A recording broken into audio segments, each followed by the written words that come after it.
Namo tassa bhagavato arahato samma sambuddhassa. Namo tassa bhagavato arahato samma sambuddhassa. Namo tassa bhagavato arahato samma sambuddhassa. Akkochchimang avadimang ajinimang ahasime. Etang upanaihanti verang tesang nasammati. Akkochchimang avadimang ajinimang ahasime. Etang naupanaihanti verang tesu pasammatiti. Good evening, dear Dhamma friends. Today also we are going to have a great Dhamma discussion of our great teacher, the Buddha. So, this is the second sermon of our Dhammapada Dhammadana series. In previous month, we talked about the Dhammapada. In there we have discussed about the first and the second verses of Dhammapada. As per the discussion, we learned that from the first and second verses, the Buddha taught us about the mind. In the first verse especially, if one possesses an impure mind, because of that, suffering follows him. And also we learned that to have an impure mind, there are some basic causes like lobha, dvesa and moha. If we try to translate that into English, lobha means greediness and dvesa means hatred, anger, ill will, and moha means delusion, ignorance, or in simple terms, not knowing the reality of the existence. So, that is known as moha. Especially, my dear Dhamma friends, when you are learning this Dhamma, especially we cannot give the exact meaning of these terms. If you learn higher doctrine like Abhidhamma, for the term lobha, there are 100 terms are there. 100 Pali terms are there to explain the term lobha. Lobha, tanha. Likewise, there are 100 terms are there. And also for desa also same. According to my memory, there are 32 terms. For the moha, there are 20 Pali terms are there. So, accordingly, when you are learning Dhamma, you cannot depend on one particular word. There are so many words are there. So, when Buddha preached single word, it described vast area. So, that is why we need to have the wisdom to understand these teachings. So, somehow when a person possessed with those impurities or the unwholesome thoughts in his mind, then those are the cause. Since the Buddhism is famously known as the Paticamuppada or the dependent origination Dhamma, so causes are there means according to the causes there should be effects or the results. So, when a person having impurities like lobha, dvesa, moha, as a result he will get the impure mind. So, if one possesses an impure mind, he tends to do unwholesome kammas or else unwholesome activities. From his mind he performs unwholesome mental kammas. From his verbal activities he performs unwholesome verbal kammas, and from his physical activities he performs unwholesome kaya kammas. So, if he performs unwholesome kammas, that means he has to suffer. As I explained last time, suffering will follow him. That is the simple meaning of the first verse. And also I discuss about the second verse. In there I teach you that against the lobha, dvesa, moha, there are another 3 causes. Against the lobha, we have to practice, we have to create addos, alobha. Against the lobha, alobha. Alobha mean, lobha mean I said it is greediness. Against the greediness, we have to create non-greediness. So, we must, as Buddhist, we practice donations. We donate a lot of things to innocent people, Buddha, Dhamma and Sangha. We offer a lot of things. That is to practice that non-greediness. So, against the dosa, we have to practice non-hatred. Dosa mean hatred, adosa mean non-hatred. We have to practice non-hatred. Non-hatred, loving kindness, compassion, metta. There are a lot of terms are there, as I explained. So, the third one is against the moha. We have to practice against the moha, amoha. Amoha mean panya, or the wisdom. By eradicating or removing moha, or the, in simple terms, not knowing the reality, or the ignorance, or the delusion, you have to practice or you have to create panya. So, when you have those wholesome thoughts in your mind, namely addos, alobha, advesa, amoha, then as a result you will get a pure mind, wholesome mind. When you have the wholesome mind, you tend to do wholesome kammas. From your mind, you tend to perform wholesome manokammas. And from your verbal activities, you perform wholesome vachikammas. And from your physical activities, from your body activities, you tend to perform wholesome kaya kammas. In that way, you perform wholesome kammas. That means happiness follows you. So, those are the two verses. Simply, if I explain simply, those are the meanings of the two verses. I just had a recap to refresh your memory. So, as Buddhist, in Dhammapada, in the first verse and the second verse, it talked about the mind, how the mind operates, how the mind performs, how the power of the mind. The Buddha explained that. In all the verses, Buddha explained how the mind being cleaned up.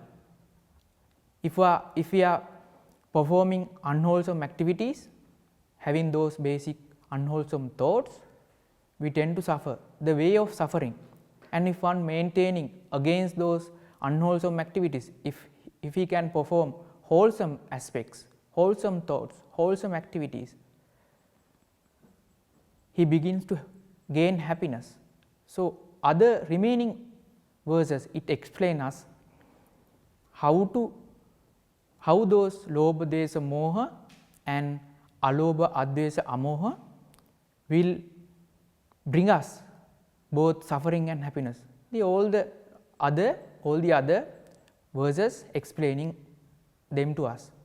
So, accordingly, third and fourth verses teach us about the hatred, how the hatred will begin in our mind, how it will increase. So, before I explain it to you, there is another beautiful discussion I would like to remind to you all. There was a discussion between the Buddha and the monks, and Buddha asked the monks, "Dear monks, do you know why we should find a teacher like me?" He was asking from the monks, why do you need to have a teacher like me? So, just think that if the same question asked from you, what will be your answer? So, Buddhism, my dear friends, mainly focused into one thing, and the monks who were there at that time didn't know the answer. So, then again Buddha explained to them, monks, the beings, all the sentient beings who are living in all the worlds, including all the peoples, all the humans, all the devas, all the deities, all the Brahmas, all the celestial beings, all the hell beings, every beings has general characteristics. Those everyone has to subject to aging, everybody has to subject to sickening, everybody has to face dying. So, just think these scenarios in your lives. Sometime I may from Sri Lanka, you may from Malaysia or any other country. Sometime you may from a rich family, sometime you may from a middle family, sometime you may from a poor family, sometime you may well educated, sometimes you may not educated much, but everybody of us after finishing these lives, somehow or other, whether we like or not, we have to face those scenarios. That is why Buddha before became enlightened, as Prince Siddhartha, he had left each and every possessions of his. He had left everything behind. For what? To find a solution these eternal problems. So, the main purpose of following Buddhism is just to have a solution to that. How we have a life where there can no aging, no sickening, no dying. That is the main purpose of following the Buddhism. But we can observe that lots of people following Buddhism just to find happiness. Happiness, of course, you can have happiness while you are meditating. When you can achieve the jhana, you can have the happiness, you can have the calmness, you can have the stillness. But somehow or other, when you stop that practice, then again you have to suffer. It is not an eternal solution for your suffering. So, that is why the Buddhism is important for us. By keep that in your mind, we have to do other things like when we perform dana, when we perform sila, when we perform meditation, when we perform all the religious activities, our main focus should be the solution that I said. In other aspects, it is also known as the Nibbana. When you attain the Nibbana or the enlightenment, and that time you will get that state where there are no dying is there, where there are no sickening is there, where there are no death is there no more. So, that is called enlightenment. That should be the main purpose. So, that is Buddha asked us to cleanse our mind. Sabba papa sakaranang kusala suppasampada sachitta pariyodapanang etam buddhana sasanang. Avoiding all the bad karmas, performing all the good karmas, and cleansing the mind. In the first and second verses, we talked about cleansing the mind. If you can clean your mind, you can have the happiness. If you can have that happiness with the wisdom, with the enlightenment, that is the utmost and the ultimate happiness that will last forever with you. So, by keep that in your mind, I would like to go for today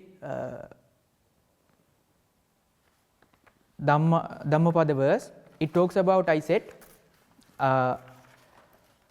Akkochimang avadimang ajinimang ahasime etang upanaihanti verang tesang nasammati. That is the first verse. It is said, Akkochimang. Akkochi means someone insulted. Normally, as human beings, we have to face such types of scenarios. We cannot have a state, we cannot have a place where there is no blaming. If you born anywhere in the world, you have to face praises and blamings evenly. So, when we have such types of insultings, blamings, akkochimang, that is called akkochimang. Avadimang mean if someone assaulted you. Ajinimang mean if someone defeated you. Ahasime mean if someone robbed you. by facing those type of scenarios, if the particular person keep thinking or keep worrying about those grudges, those bad repercussions, bad activities, if we keep thinking on, keep recalling on them, the anger of such person has no way of subsiding. The more he goes over his imaginary trouble, the greater becomes his desire to avenge it. That is the simple meaning of the first verse. And in the second verse, it is although the same as the first verse said, the second person also gets the same experiences.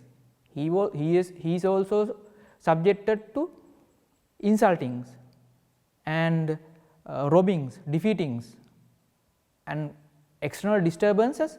For him also it happens. But second person, what he does, he is not living with those experiences. He tends to forget them, because though he knows that if we are continually reacting on the bad or the unwholesome activities from the outer world, if we keep continuing with reactions, then we have to suffer. By knowing that he is not continuing with those grudges, he tries to forget them, he tries to forgive them. By doing so, he can practice loving kindness, compassion towards the others.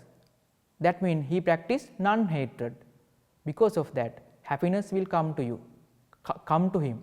So that is the simple meaning of the first and second verses.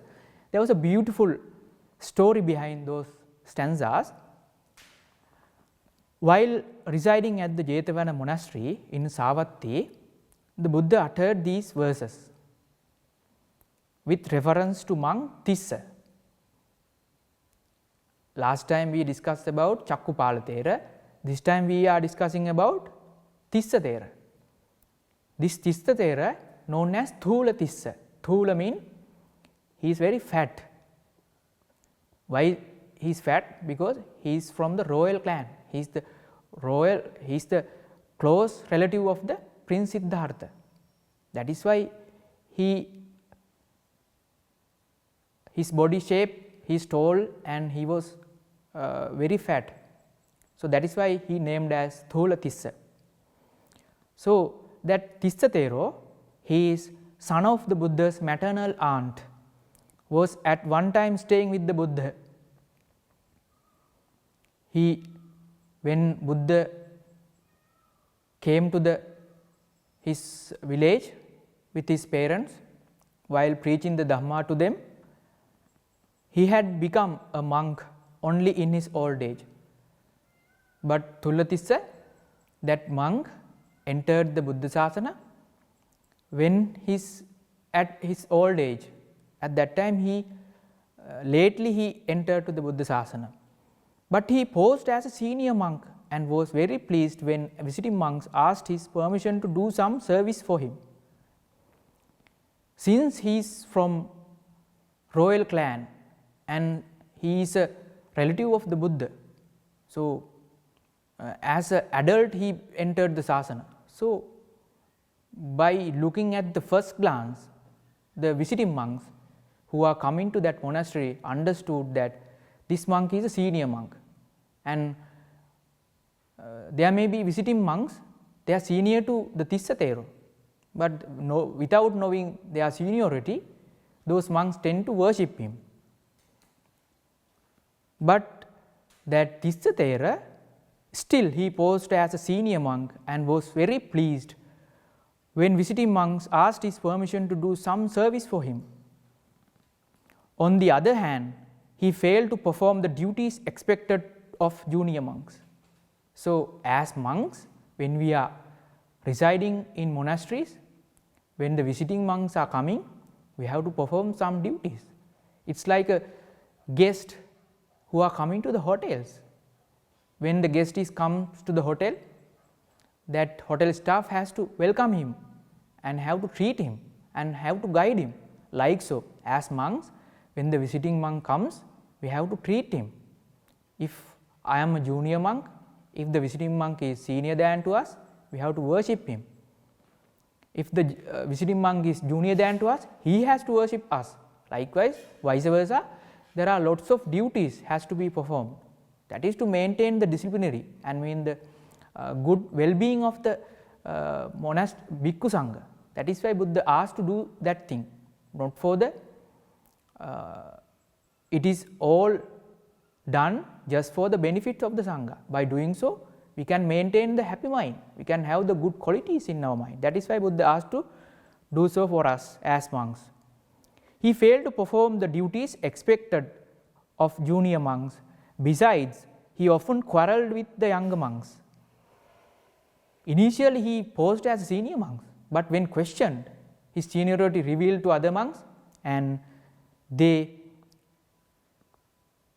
try to explain him the fault that he is doing. The other monks try to explain him. That time, he often quarreled with the younger monks. Should anyone rebuke him on account of his behavior, he would go complaining to the Buddha, weeping very much and very dissatisfied and very upset. Once the Buddha asked him, Tissa, why have you come to me so sad and sorrowful with tears in your eyes? The other monks had discussed among themselves, if he goes alone, he may cause trouble. So they too went along with him, because if the one part is going to the Buddha, he tells only good about him and he tells the faults of others. So that is why the other monks, they discuss, no, we all together goes to the Buddha and complain this matter. By discussing so, they went up to the Buddha and they paid obeisance to the Buddha and sat down respectfully on one side. Tissa answered the teacher's question, Buddha's question, answering, and he said to Buddha, Venerable Sir, these monks are abusing me. The Buddha asked, but where were you sitting? The Buddha, before he comes, he know what has happened there. So in the visiting monks area, the Tissa Thero sitting as a senior monk. So that is why Buddha asked this question, where were you sitting? The Tissa Thero replied the Buddha, in the center of the monastery, in the whole of state, Venerable. He replied to the Buddha. Then Buddha again asked him, did you see these monks when they came? Then he replied, yes, Venerable, I saw them. Did you rise and go to meet them? No, Venerable Sir, I did not. Did you offer to take their monastic utensils? So as I said earlier, when a visiting monk comes, seniority doesn't applicable. First we have to go forth towards them and we have to take their bags, bowls and their personal belongings, we have to take back. So Buddha asked from that, did you rise and go to meet them? No, he said no. Did you offer to take their monastic utensils? That time also, no, Venerable, I did not offer to take them. Tissa, do not act thus. The Buddha advised this. Tissa, hereafter do not act like that. You alone are to be blamed. You are the person who had done the faults. Buddha admonished him and asked him, take the pardon from other bhikkhus. Then what Tissa Thero said, I will not ask their pardon, Venerable Sir. So the monks said to the teacher, he is an obstinate monk, Venerable Sir. The other monks said to the Buddha that he is an obstinate monk. Obstinate means he is not following the guidance of the Buddha, guidance of the other senior monks, other fellow monks. He is not accepting the instructions of others. So that is why it is said he is an obstinate monk. Monks, this is not the Buddha replied to all the monks, monk, this is not the first time he has proved obstinate. He was obstinate also in a previous state of existence. We know all about his present obstinacy. The other monks replied that the present obstinacy, everybody knows. Venerable Sir, but what did he do in a previous state of existence? The other monks asked from the Buddha. Well, then monks, listen, said the teacher, said the Buddha to the other monks. So saying, he told the following story. The Buddha is going to explain the previous existence story to the monks. Once upon a time, when a certain king reigned at Benaras. Benaras means a town which was existed in the Madhya Pradesh long time ago. An ascetic named Devala, who had resided for 8 months in the Himalayan mountains, desired to reside near the city during the 4 months of the rains. Normally, as Buddhist monks, rainy season we practice the Vassana retreat.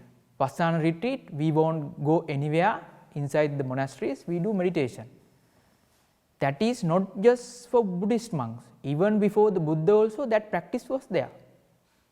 Buddha, if it is a good practice, so he applied that practice into the Buddhism.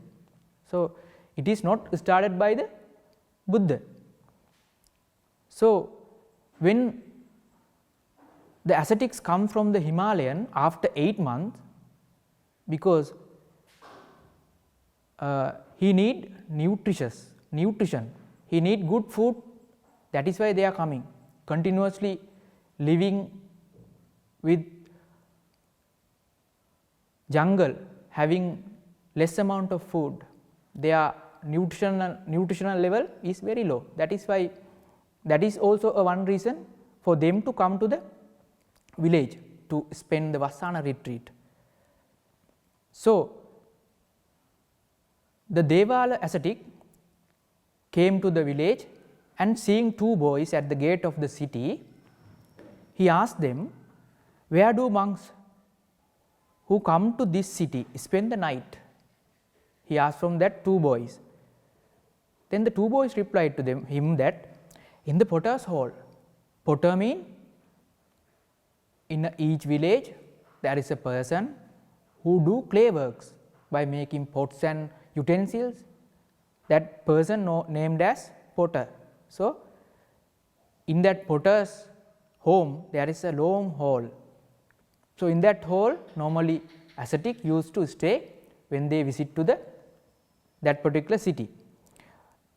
So Devala went to the potter's hall and stopped at the door and said, if it is agreeable to you, Bhaggava means another term for the potter, I would like to spend 1 night in your hall. He asked from the potter. The potter turned over the hall to him, saying, I have no work going on in the hall at night, and the hall is a large one. Spend the night here as you please, Venerable Sir. He let the Devala ascetic to spend the night over his long hall. Then again, no sooner had Devala entered the hall and sat down than another ascetic named Narada, returning from the Himalayas, asked the potter for night's lodging. With the Devala ascetic, there is another ascetic came at the same time, named as Narada. So Narada ascetic also went up to the potter and asked for the permission to stay in the hall. The ascetic who arrived first may or may not be willing to spend the night with him. So the potter replied to the second ascetic Narada that the ascetic who arrived first may or may not be willing to spend the night with him. I will therefore relieve myself of responsibility. So that because those 2 are ascetics, they are possessing with psychic powers. So people used to fear. When they ask something, they fear to reject. That is why he had hand over the responsibility to the first ascetic. So he said to the ascetic who had just arrived, "Venerable sir, if the ascetic who arrived first approves it, spend the night at your pleasure." He asked Venerable Narada, "Go and take the permission from the firstly arrived ascetic." So Narada approached the Devala ascetic and said, "Teacher," by talking as a teacher, he said, "Teacher, if it is agreeable to you, I would like to spend one night here." Devala replied, "The hall is a large one, therefore come in and spend the night on one side." He replied positively. So Narada went in and sat down beside the ascetic who had gone in before him. Narada went inside the hall and he was sat down in a corner of the hall. Both exchanged friendly greetings. When two friends meeting together, they are exchanging friendly greetings. When it was bedtime, Narada noted carefully the place where Devala lay and the position of the door. Before going to sleep, the secondly arrived ascetic noted the place where the first arrived ascetic Devala, the place he was sleeping, he noted that. And then he laid down. But when Devala, after laying down, instead of lying down in his proper place, he lays down directly across the doorway. After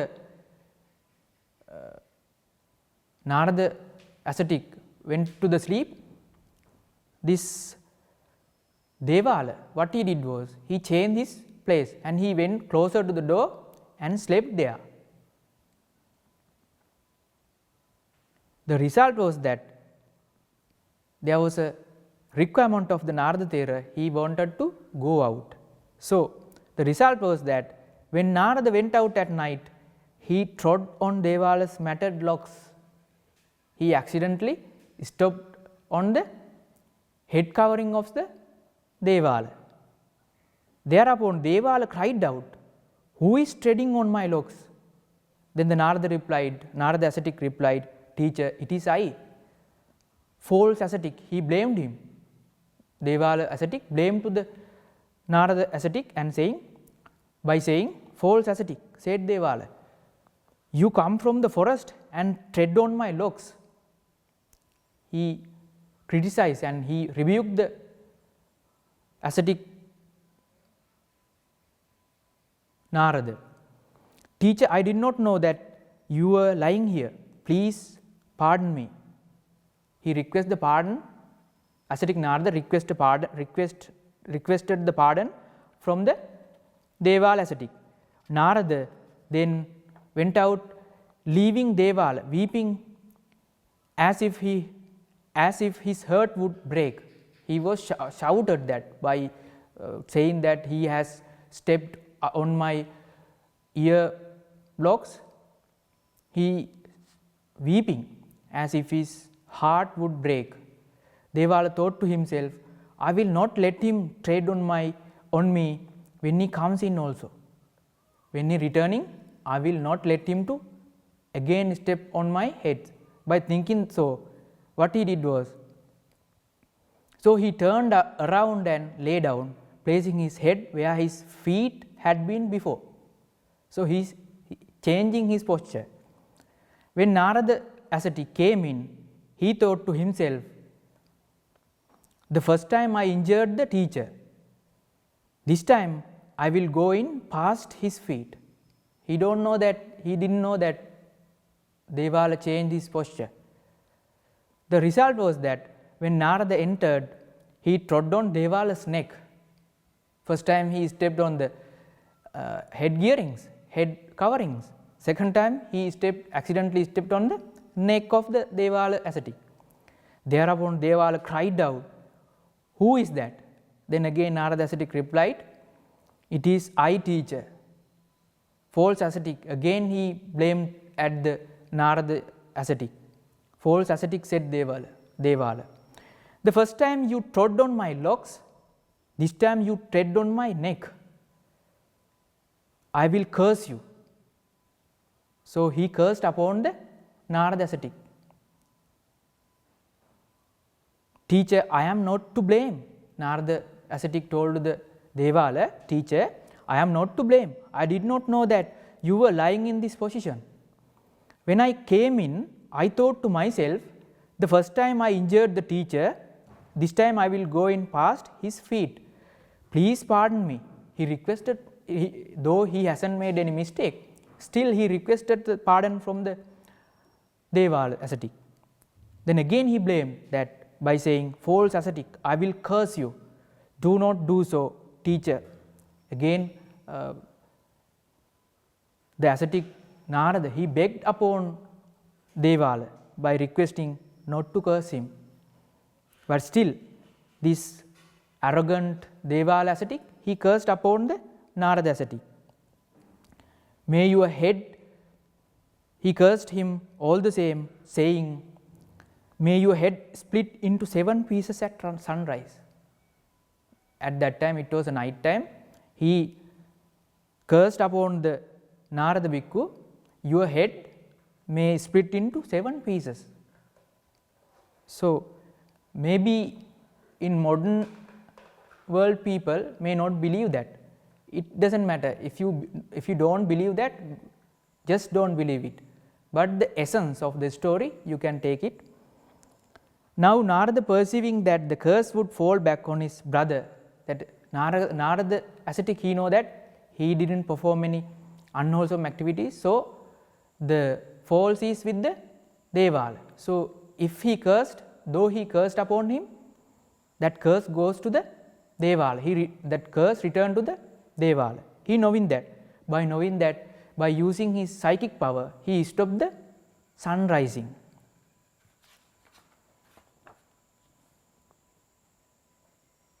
He felt compassion for him and therefore put forth the power of his meditation and prevented the sunrise. When the sun did not rise, when the sun is not arising, if we are facing that kind of experience, we may notice that. So, similarly, the king and other people observed that sun is not arising. So, they reported to the king, and king had to intervene and ask Devala to apologize. So, king knew that this is happening not because of general people. This has to be something with the ascetics. So, they found out that 2 ascetics were living in his city. So, king had to intervene and ask Devala ascetic to apologize. Devala refused. Then said Narada ascetic to Devala, teacher, I will put forth my power of meditation and make the sun to arise. Make the sun to rise. At the moment of sunrise, please keep a lump of clay on your head and submerge in water and rise in different places as you go your way. As soon as the sun rays touch the lump of clay on his head, it divided into 7 pieces. The story behind is that, my dear friends, when you cursed upon an innocent one, that curse will return to you. The Buddha given a simile that by opening your eyes, if you throw upside a handful of sand, what will happen? The same sand will come up to your eyes. It will be hugely pain. It will make hugely pain your eyes. Similarly, if you cursed upon an innocent one, it will return back to you. Same as happened to the Devala. Thereupon Devala ducked in the water and came up in a different place and ran away. When the Buddha had given his instruction, he said, monks, at that time the king was Bhikkhu Ananda, Devala was Tissa. Devala was this Tissa Bhikkhu, and Narada ascetic was myself. Buddha related the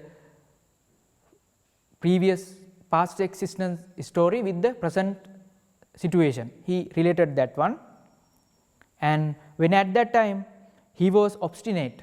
The Buddha advised them not to keep thoughts of enmity, for this could be only appeased by thoughts of friendliness. So, that is the meaning of, that is the story of that second and third and fourth verses. So, if I again repeated the meaning of that, when a person holds that he was insulted, assaulted, defeated or robbed, his anger continues to increase. The anger of such a person has no way of subsiding. The more he goes over his imaginary trouble, the greater becomes his desire to avenge it.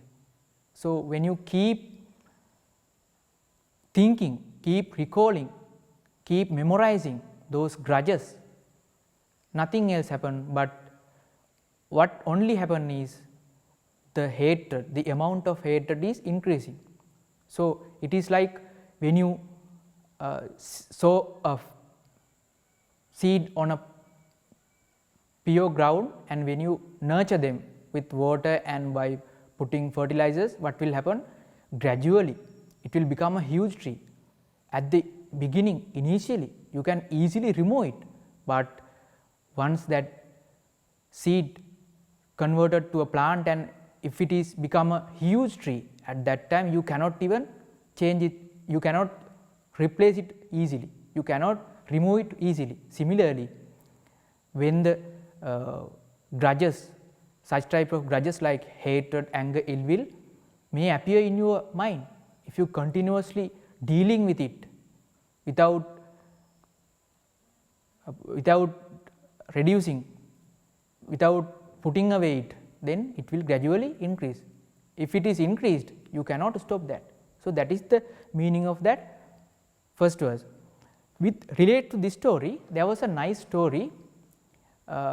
Another bhikkhu named Thera, after achieving the first stage, that means as an in-stream enterer, he understood the Dhamma from the Buddha and he entered to the stream enterer stage and asked from the Buddha's permission to go for a village named Paramaththa.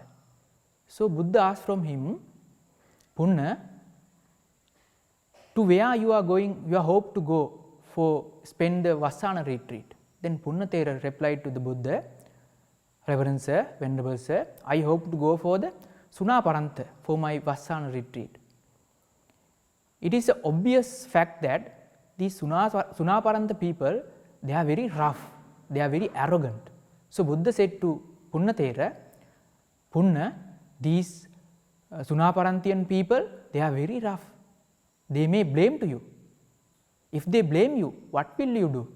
Then Thera replied to the Buddha, Reverend Sir, still I keep thinking good on them. Why you do so? Buddha asked from him.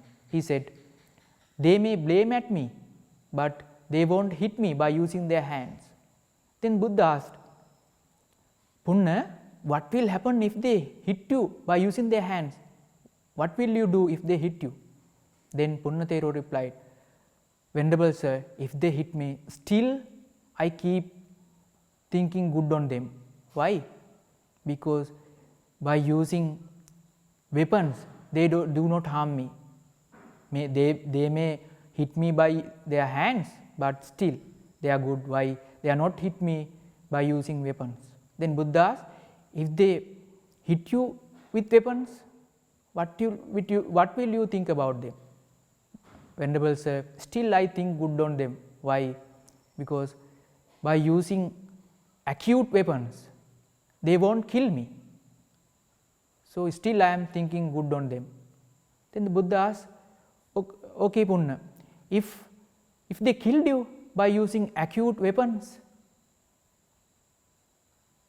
Then the Punna replied, still I think good on them, Venerable Sir, because as a Buddhist monk, when you understand Dhamma, this living in this world is a trouble, because we have to eat, whatever we do, we have to suffer. When you have that jhanic states or the form and formless absorptions, it gives you huge happiness. So, when you after hunger time, when you eat something, it feel little comfort. But again, if you eat something in the morning, when it come to the mid of the day, again you have to eat something, hunger again will arise. But when you have jhanic states in your mind, it is not like that. It will prevail long period of time. So, as Arya Shravakas or those who have understood the Dhamma, when they have the jhanic states, they are thinking this living in this world is a trouble. So, if one comes and killed us, it will be a benefit for him, because he does not like to stay. So, it is a very deep thing. That means, when you understand the Dhamma, you will tend to see that. As I said, when you are living in this world as a mundane or the lay people, lay human being, whatever you do, you may be doing lot of jobs, but none of them can make you stop aging, dying and sickening. But when you understand the Dhamma, you get the path to stop aging, sickening and dying. So, that will be a huge benefit. So, having understood that type of state, they are not wishing to live. So, the Punna replied that to the Buddha, Venerable Sir, if they kill me, it will be a blessing for me. So, then Buddha replied to him that you are the most suitable bhikkhu to go there. And you know that after going there, he spent the Vassana retreat over there for 3 months. He achieved the enlightenment and he passed away over there. And all the rough people or the arrogant people, they also achieved, all entered as the 1000 people, 500 laymen and 500 lay women. 1000 people achieved the stream enterer states. So, that is what can be done if you can make your mind pure, if you can remove your hatred, if you can reduce your hatred, it will not only beneficial to you, but to other people also. That is why Buddha being asked to practice this kind of meditation. So, with that, time is also passing us. So, with that I would like to come to an end to this today's Dhamma talk. And if there is any question or queries you may have, you can ask from me now.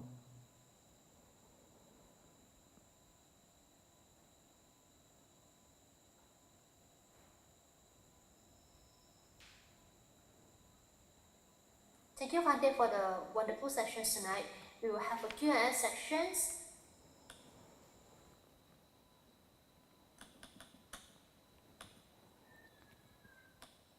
Dear Bhante, some psychologists advise us not to suppress our frustrations and anger for our long-term health.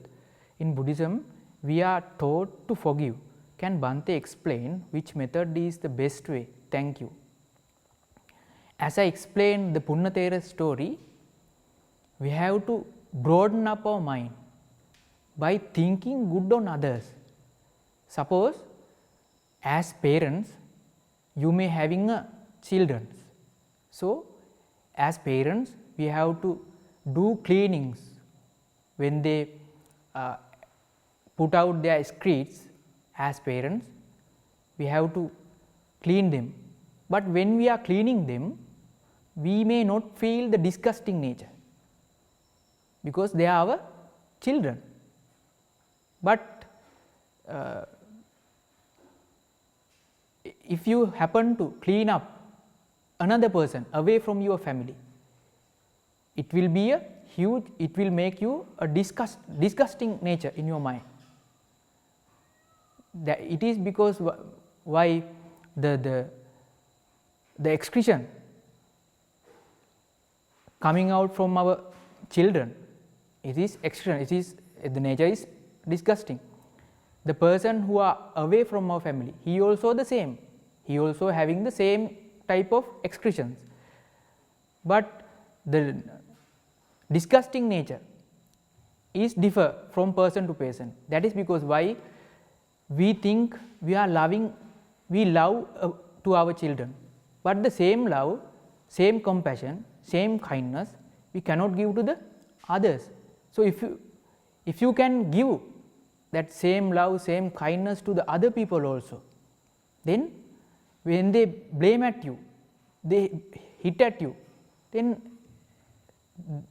by getting blaming, you cannot suppress yourself, not be suppressed by those external criticisms, external blamings. So, this is the way of doing so. So, if you can maintaining loving kindness, at the same time you have to maintain the loving kindness also. By doing so, you brighten up your mind. In one occasion, Venerable Sariputta said, he given a simile, his character is just like the earth, people who are living in the earth, removing good things to the earth and disgusting to the earth, but earth does not reply to any of these.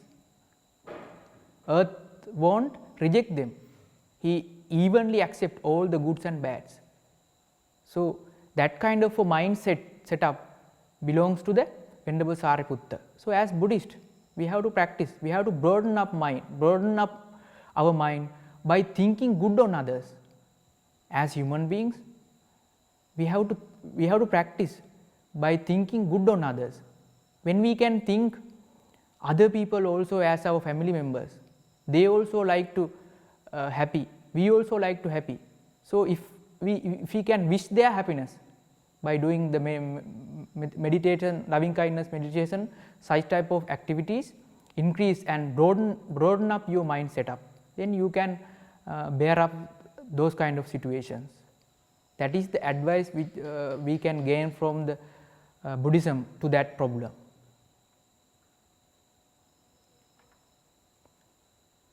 How to control the anger when we do not able to do so, especially we have forgotten that we are in an anger state. So, it is another subject, that is why we have to practice satipatthana, all the mean mindfulness. Sati, it is another mental factor you have to practice. You have to maintain the sati. When you are maintaining the sati only, you notice your emotions, you notice your thoughts. Then only when you understand, when you don't have sati, that is why you are not noticing your anger. You have to notice that one. So, when you notice only, you have to suppress that. So, even some suttas, Buddha also said that as Buddhist monks, we also happen to arise such moments like anger, ill will, hatred. Those are even in our minds also appearing. At that time we have to notice that, and we have to suppress that. It is very important thing to maintain sati. It is not automatically comes to your mind, you have to practice that sati. That is why Buddha advised us to perform satipatthana meditation. Buddha said one time, satinchako aham bhikkhave sabbattikam vadami. If one can practice the sati faculty or the mindfulness faculty, it will do everything for you. Buddha advised us.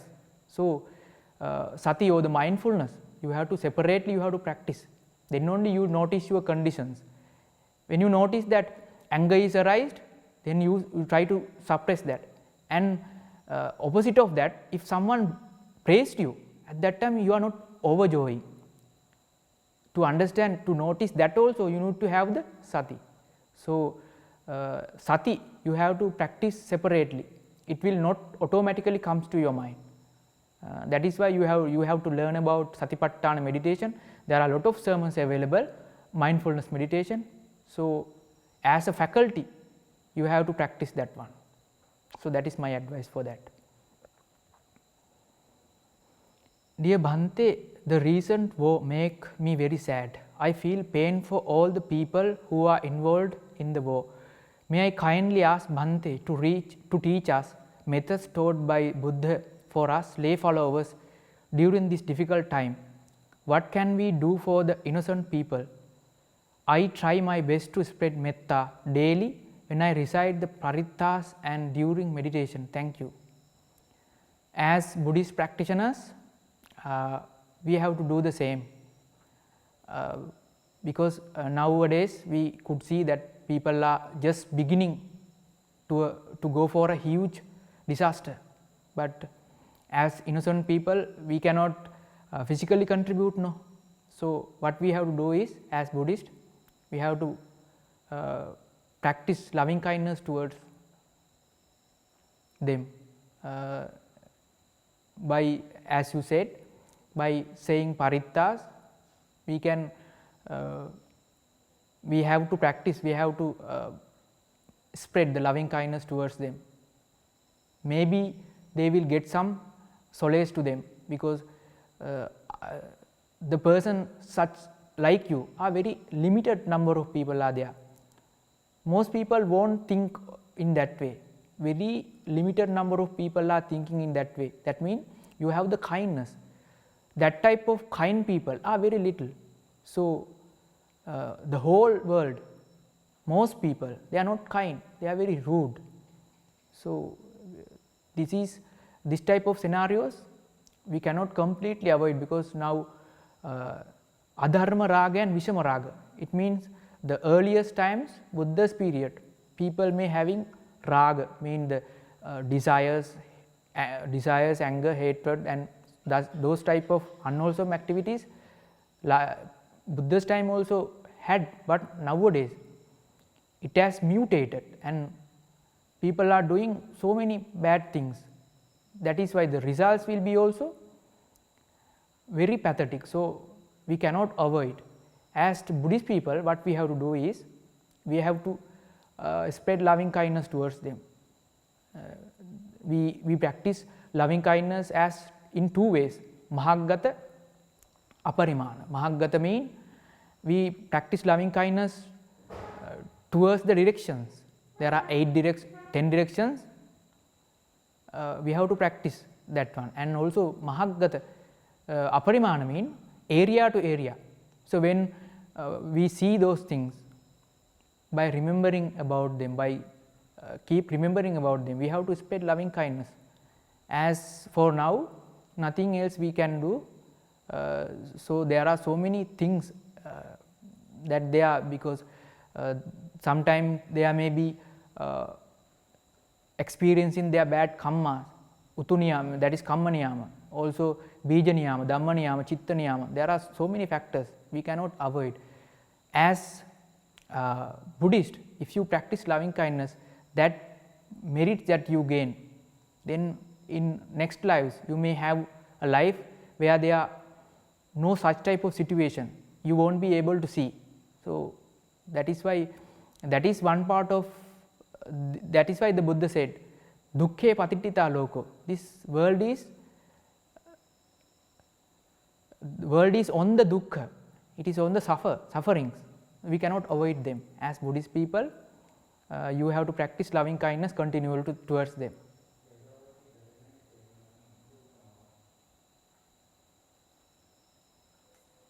Thank you so much, Pante, for answering all our questions from our audience. Now let's invite Pante to conduct Anumodana. Okay, with that I would like to end off this Dhamma sermon. Dhammadana gives us a great merit.